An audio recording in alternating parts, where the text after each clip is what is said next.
Do we want to start with the women or the men?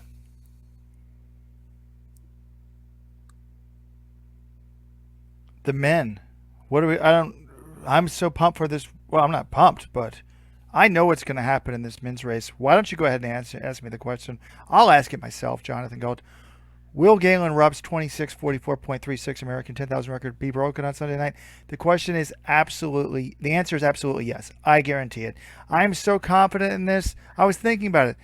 Grant Fish, Rupp ran that without super spikes. These guys have super spikes. You're going to have Mohamed and Grant Fisher in the same race. One of them is going to go under that North American record. Probably both of them, to be honest. Definitely Fisher. Fisher will be the American record holder as of Sunday night. I mean, think about it. He goes out 30 seconds slower than his 5,000 meter PR. All he has to do is go out in like 13:25 and then pick it up a little bit. Bingo, he's got the American record. The weather is absolutely perfect. It's going to be 50 degrees according to Dark Sky. I mean, you could not have better weather than this.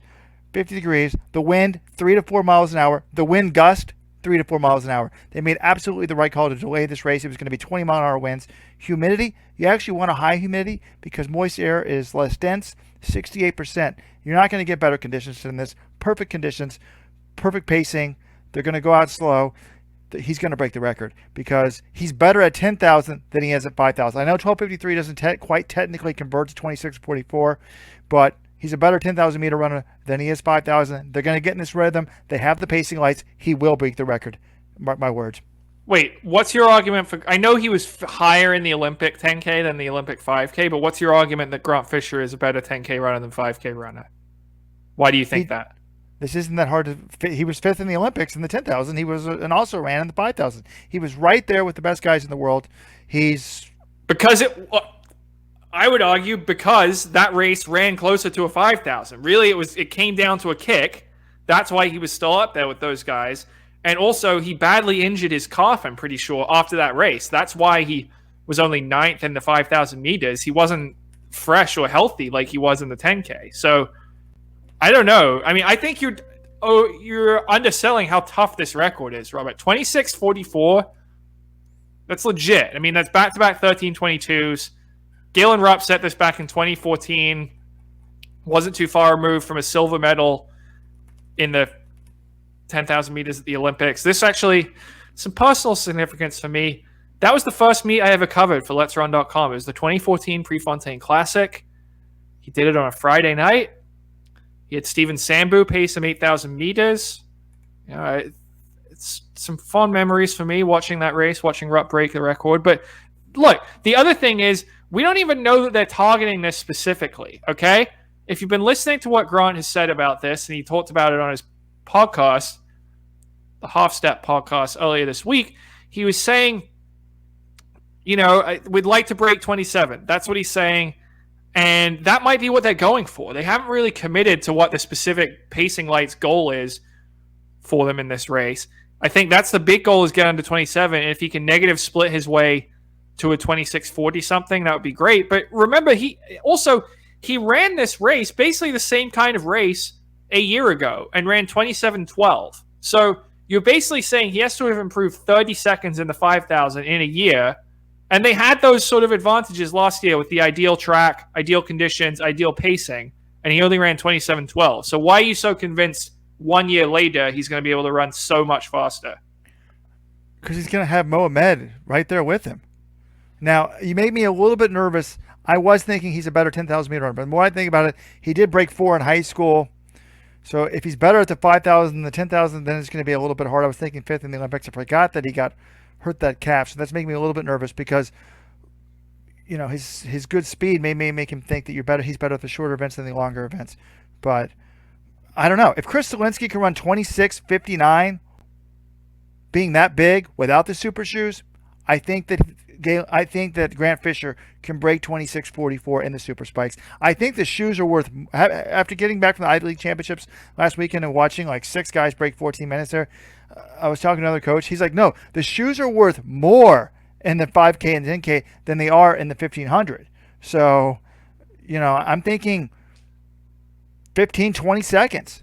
So do I think he's as good as Chris Zelinsky? Absolutely. If he's as good as Chris Zelinsky, he's breaking this record. So he's going to have a lot of things that Chris Zelinsky didn't have. I mean, remember, even with like 1,000 meters to go, people are like, oh, can Zelinsky still break 27:13? It wasn't until the last 1,000 he slammed it home. So as long as they're on, like, if they got in 13:30, they can do it from there if they have those lights ratcheted down and get it. So he will be the American record holder. I want everyone who's doubting me to apologize by sending me an email, maybe Venmo me some money, robert@letsrun.com when it's all over.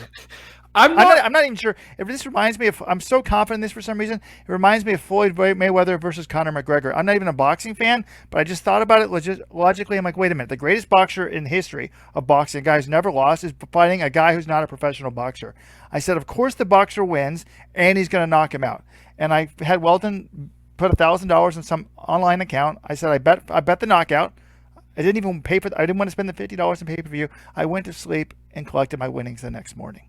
Well, okay, that like say, oh wow, am I supposed to be impressed that you predicted Floyd Mayweather would beat Conor McGregor in a boxing match? Because I'm not really impressed by that prediction, Robert. And also, forget the super shoes for a second. Just think about this.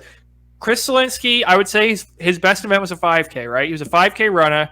He ran 12:54. That's Grant Fisher is a 12:53 guy. His PB in the 10K was 26:59.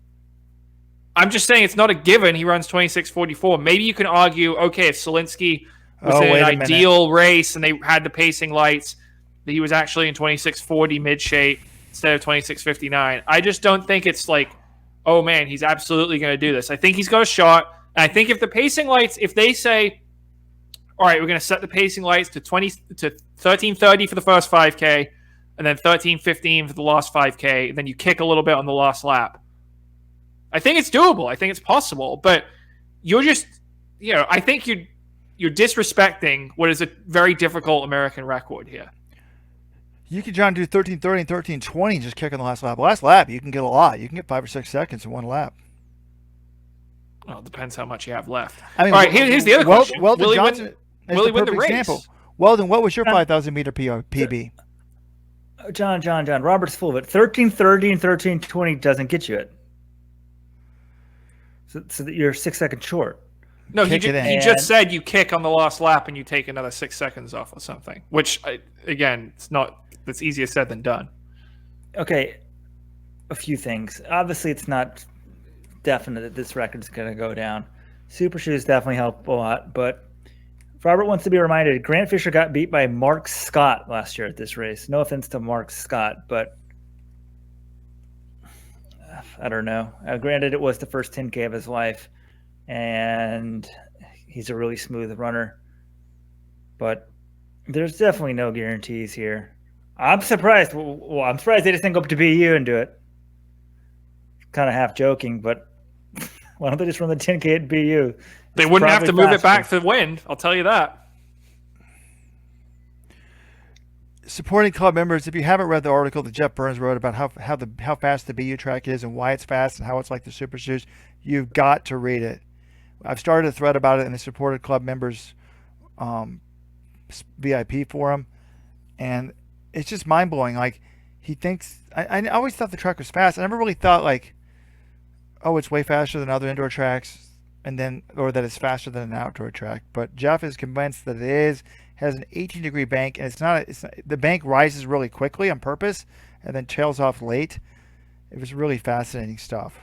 So, I loved reading that, and I'm also pleased that, I don't know. I was thinking that like the BTC guys weren't allowed to go to Worlds. It's interesting, and I know people think, oh, I'm slamming Josh Kerr for not going to Worlds. I'm slamming the BTC guys. I'm just excited for Worlds and trying to help the sport and sort of shame people into going to these races. But it'd be interesting to talk to Jerry Schumacher about this, because there are BTC athletes running World Indoors.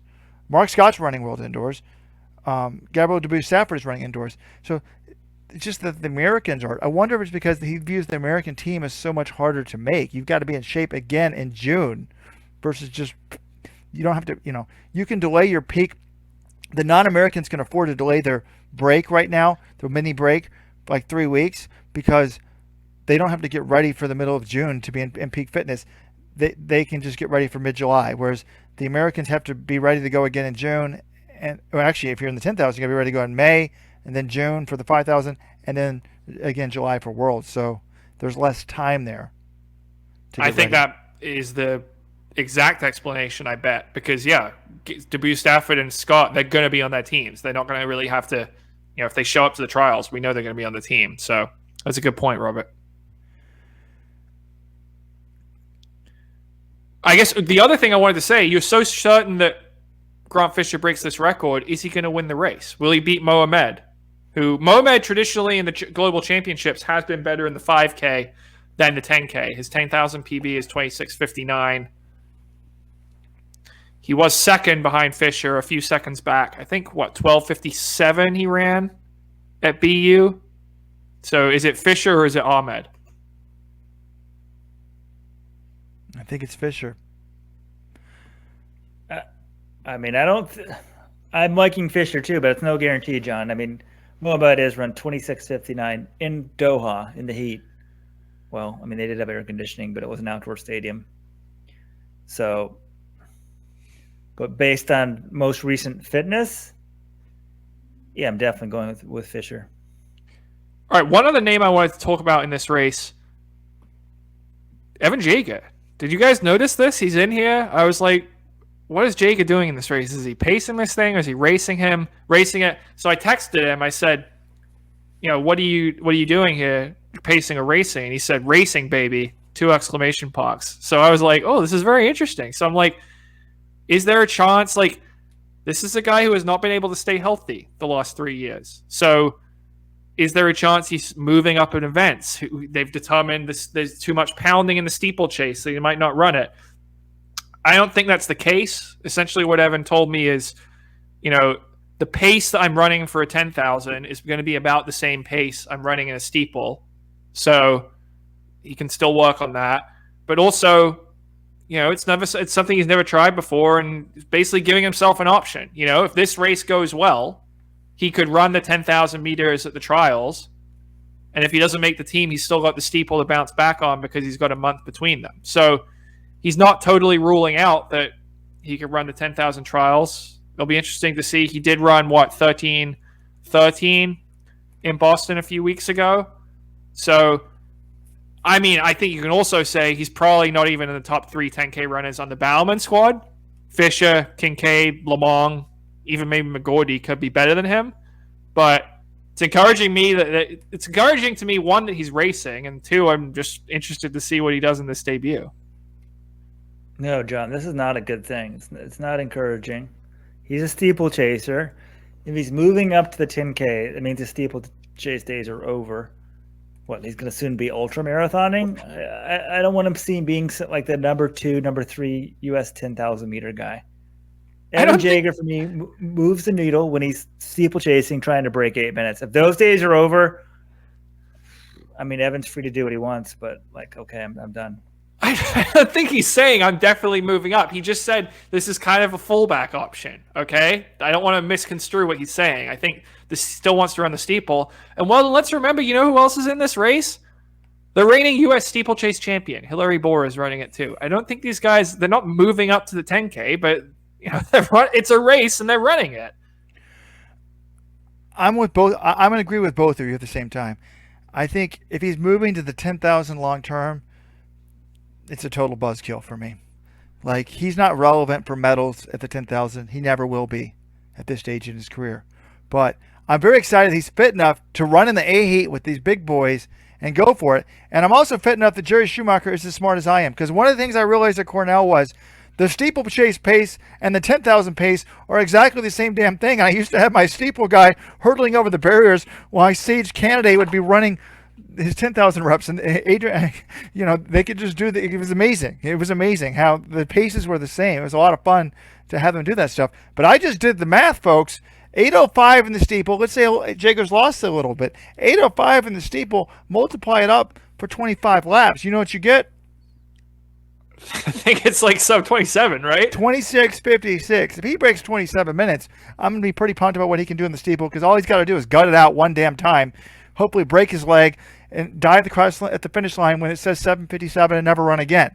That's all I want to see, is that 7 blank something when he finishes the steeplechase. He only needs to run one more steeple the rest of his life.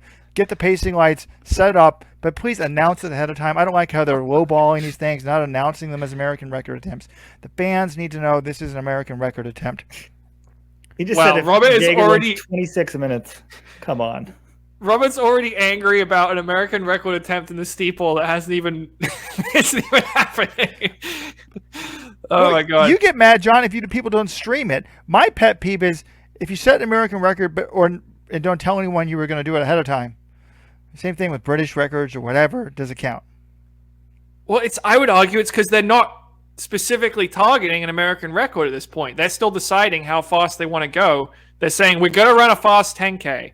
We don't know if it'll be an American record or not, but it's going to be fast. Watch it. And just to pump the brakes on the Jaeger to the 10K thing. This is not like he was saying I'm moving to the 10K. He said it's a backup option. If this race goes well, he has the option to run the 10,000 at the U.S. Champs. It doesn't mean he would do it, but he seemed more excited. If the exclamation points are anything to go off of, he seemed more excited to run a 10K than most people making that 10K debut. All right.